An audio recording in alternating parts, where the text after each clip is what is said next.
Hi, and welcome to our first show of 2022. I'm Nancy Guppy, coming to you from the beautiful and historic Moore Theater in downtown Seattle. Built in 1907, the Moore Stage has welcomed pretty much every art form you can imagine in its 100 plus years, and we'll highlight a few upcoming events later in the show.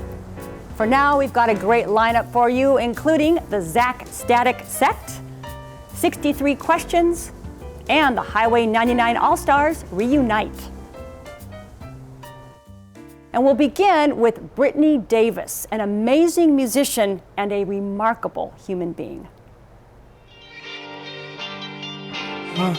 Never thought I'd be alive in a time like this. The country that I come to know and love is gonna miss. Can't seem to figure out the equation, the separation. They beguile us with persuasion, the coins they make it. My name is Brittany Davis.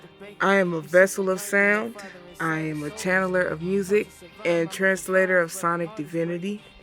I've been writing music and doing spoken word for about 10 years now. I became interested in music just by being around so much sound, especially having it be such an integral part of how I process information in the world due to the fact that I was born blind. So just listening to things and hearing the patterns of things and coming to understand that life itself has a type of music, it really just made me want to create my own moments of sound. I met Stone Gossard through a great friend of ours, Jahari.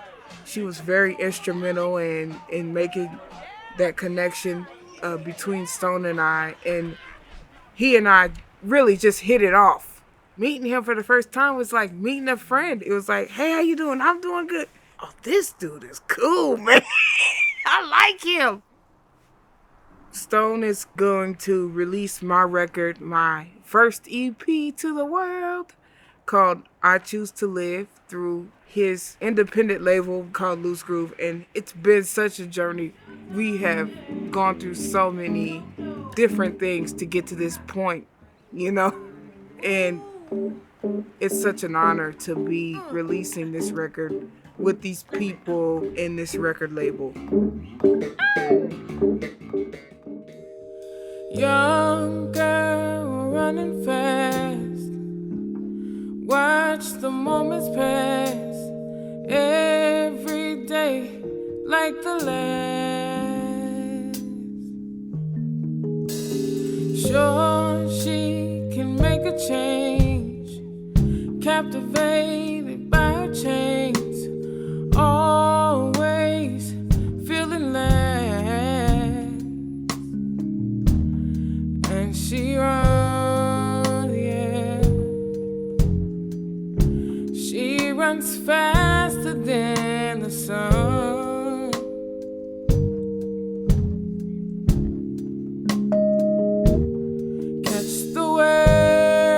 Catch the waves, catch the waves, that's the way it goes.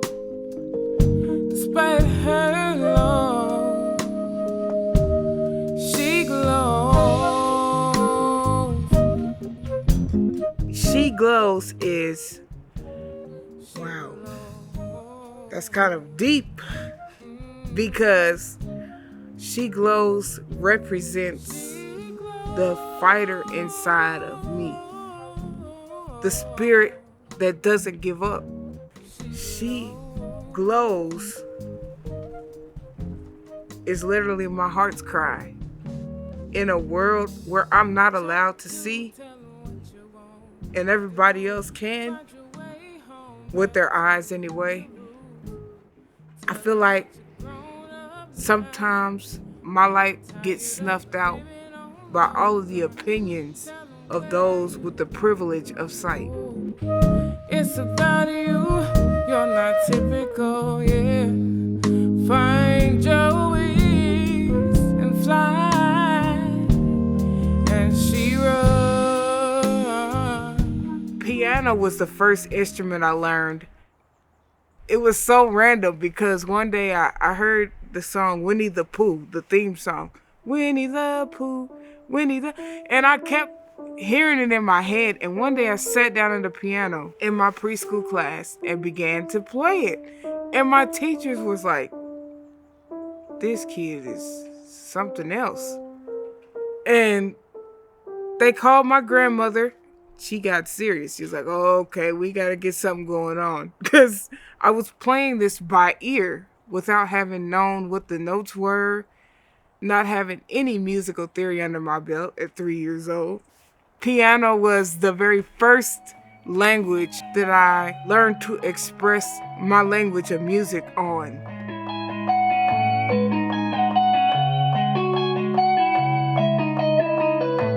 I was born and raised in Kansas City, Missouri by my grandmother. My dad was killed when I was 12. My mom was incarcerated for 10 years. Church was extremely important in my life growing up. On my father's side, my grandmother was a very, very devout Christian, and we went to Emmanuel Baptist Church in Kansas City, Missouri. One song that we sang a lot was Amazing Grace, and not the one that you all know, but it's a kind of another version of it. And it's one of those songs that always took me higher in spirit. It always gave me hope. Amazing grace shall always be my song of praise. For it was grace that brought my liberty. I do not know how he came to love me so. He looked beyond all of my faults, and he saw my needs. Yeah. I'm here about the heart. I'm here about the spirit. I'm here about making spaces for people who have been silenced by societal norms, to have a place to go, to have a place to speak their mind and release their art into their communities in new ways. My main goal is to touch the hearts of those that God sent me here to touch. I'm here to make a difference.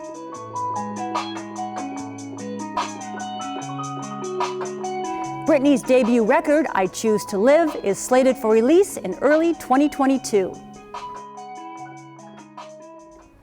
Up next is a new interview feature that we're calling 63 Questions. And since we weren't quite sure if it was going to work, I agreed to be the guinea pig for installment number 1.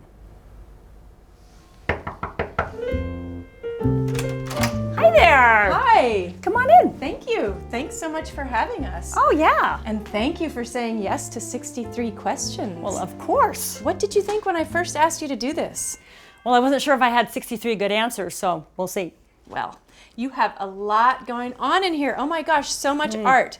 What was the first time you felt a connection with art? Oh man, visual art, it was probably the late 80s. We were living in Los Angeles. I was in a coffee shop and there was a painting on the wall. I had to have it, and that was the start. And who's your favorite artist? Oh man, a favorite artist is Mara Kalman. Is there an art form that you just don't get? Well, let's see, yes. Opera. I mean, I respect it. I just don't have an emotional connection to it, you know? If you could only keep one piece of art from your giant collection here, what would it be? Oh, wow. This one over here, World Firecrackers. That's Gregory Blackstock. I love that piece. What was the last documentary that you watched? It was Tom Petty. It was about his album, The Making of Wildflowers. Super good. And what movie makes you sob? Oh, The Deer Hunter. Who commands the remote control at your house? Well, considering I don't know how to use the remote control, Joe does. And what was your favorite TV show growing up?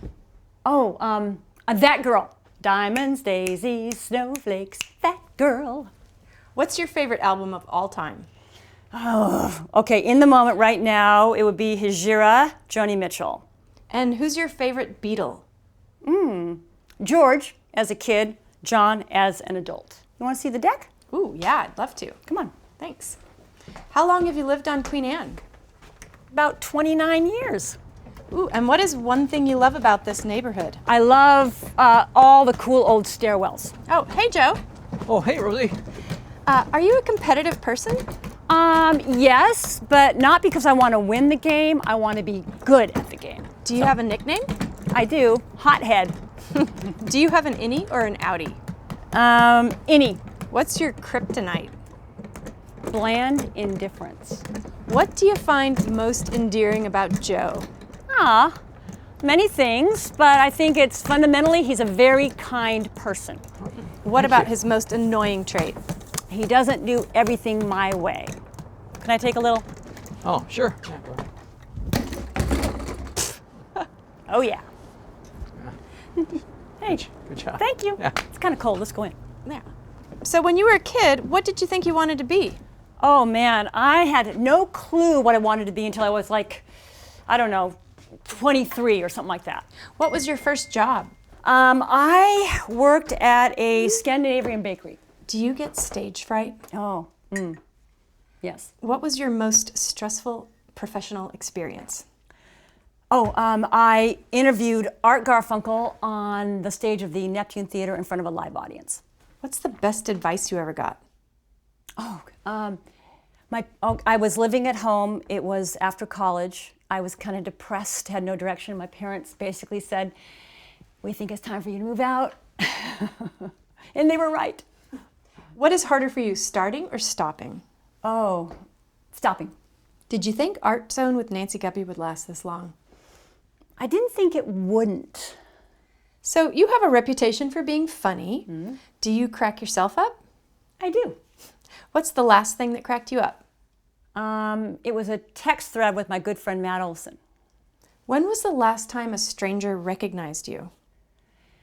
You know, I think it was Main Street of Bo Edison. And where do you keep all your Emmys? In a box on a rack in the garage.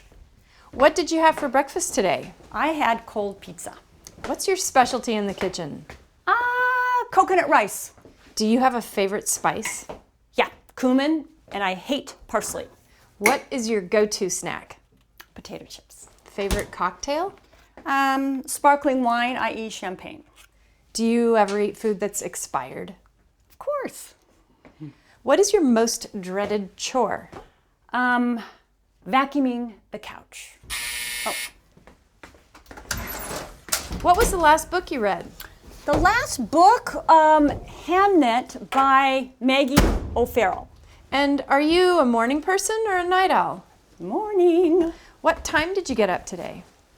4:40. Ooh. So what keeps you up at night? I'd say details about work. And what's your morning routine? Coffee, puttering, and power walk.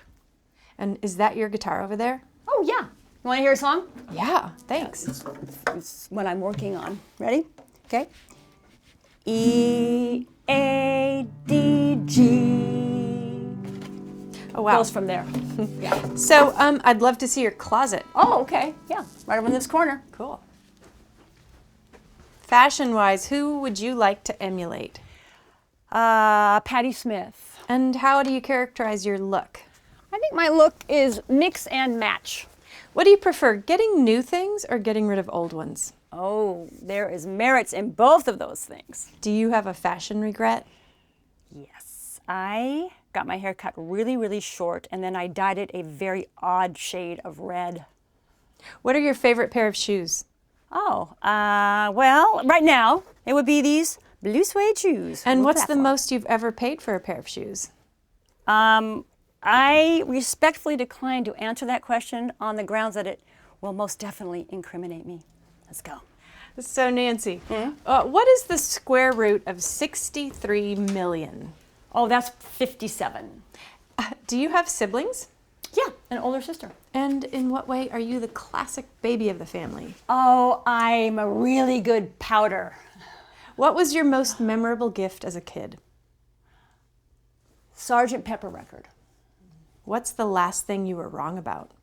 The distance between the side of my car and the pillar in the garage. Ooh. Yeah. What do you prefer, People magazine or The New Yorker? Oh, New Yorker. Flat or sparkling? Flat. Coffee or tea? Coffee. Milk or dark chocolate? Milk. Pie or cake? Come on, cake. What are you going to do now? Well, I actually think it's a cake break. Oh, well, okay. Let us be on our merry way. Thank you so much. Well, thank you. Want a bite? No thanks. You sure? Yeah, I'm good. Okay. Thank you, though. Bye, guys. Bye-bye.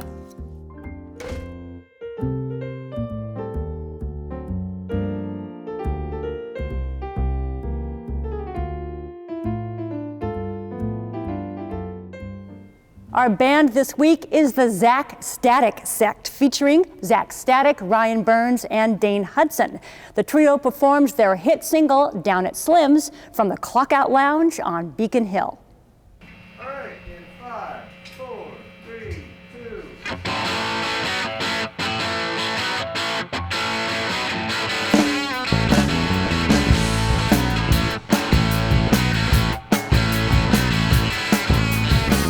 Don't ask me where I'm going, 'cause you can't keep up with me.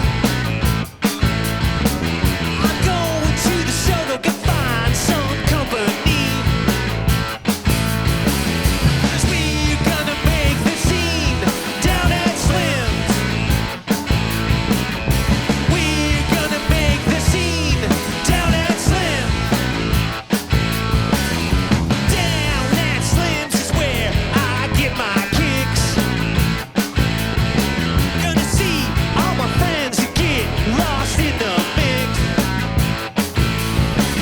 'Cause we're gonna rock and roll. Come on now, baby, let's go. 'Cause we're gonna make the scene down at Slim. Down at Slim. Get up, come on, let's go. Come on, get up, I know you know. Come on, get up, come on, let's go. 'Cause we're gonna see the show. We're gonna see the show down at Slim.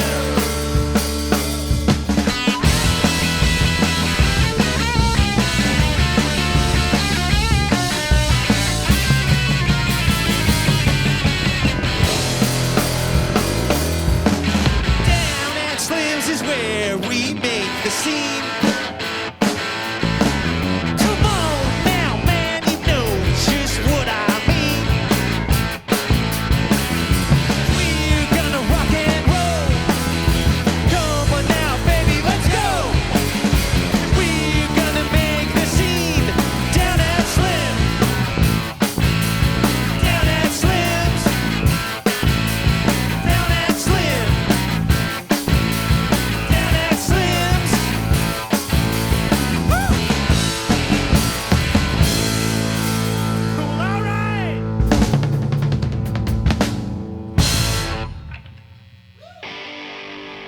Down at Slim's is featured on the band's latest record, When I Grow Up, available now on Bandcamp.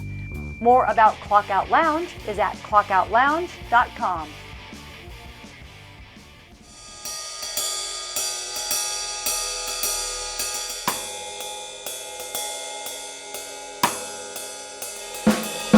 I'm Steve Sarkowski. I was the founder of Highway 99 Blues Club in Seattle over 15 years ago, which closed down almost 3 years ago. I also play music. I've been playing music and playing drums for a long time, probably since second grade. Seattle had a really active blues scene for a lot of years. At one time, there was probably 7 or 8 clubs in Pioneer Square, all focused heavily on the blues and R&B. By the time that the idea came to be and I found a location, there were none left in Seattle proper. You know, I really felt like Seattle needed to have a blues club again. I think that it needed something that was not just a neighborhood club in terms of its size, but a little bit bigger to attract bigger types of acts. I just felt like there was a hole that needed to be filled. Highway 99 Blues Club was open for 15 years. We won numerous Best Club Award from the Washington Blues Society, but the big one for us was winning a BMA for the best club in the country from the Blues Foundation, and that was a really big deal. So I had this idea to start this all-star band and basically invite people that I wanted to play with, who I thought would be really great to play together, unrehearsed, on the fly, let them go. So we started it the first year of the club. So, now it's been almost 18 years, but really the first year of the club was when the AllStars began, and probably a few months after we opened. There's been, 50 or more players over all the years that have, kind of passed through. But I've tried to, as the years got on, to add people that had never played with the band before. So the AllStars, the Highway 99 AllStars, will be at Dimitrios Jazz Alley. And we're bringing in people from Portland and people from Los Angeles to join the band this time around. I think it's a chance to see some really, really good blues artists. You'd have to go see 5 separate shows to get all these people together. And I think the fact that they're all together and playing together is really unique. What makes it really exciting is that it's edgy, because we haven't played together before. And so I don't know what's going to happen. And I think the audience knows that. So I think that gives a certain level of excitement. What you know is that everybody can do it, and everybody is way more than capable of pulling this off. It's bound to be exciting and dangerous. The Highway 99 All-Stars play 3 nights at Dimitrios Jazz Alley, February 8th, 9th, and 10th. Ticket information is at jazzalley.com. And speaking of live entertainment, here are a few upcoming must-see shows happening right here at the Moore. The hilarious Emmy Award-winning Amy Sedaris takes the stage on Saturday, January 29th. Stand-up great Tig Notaro performs Wednesday, February 2nd. And the band Shinedown, with special guest Aaron Jones, plays Monday, February 7th. Ticket information is at stgpresents.org. And that's a wrap. Big, huge thanks to the Moore Theater staff for giving us the run of the place. And of course, thanks to you for tuning in. Have a great week, stay safe, and we'll see you soon. And now it's my time to shine. Da da da da da da. Boo! Da da da da. Around, around, around the world, and then this way. Da da da da da da da da da. Da da, and big finish, woo, woo, woo, woo, da da.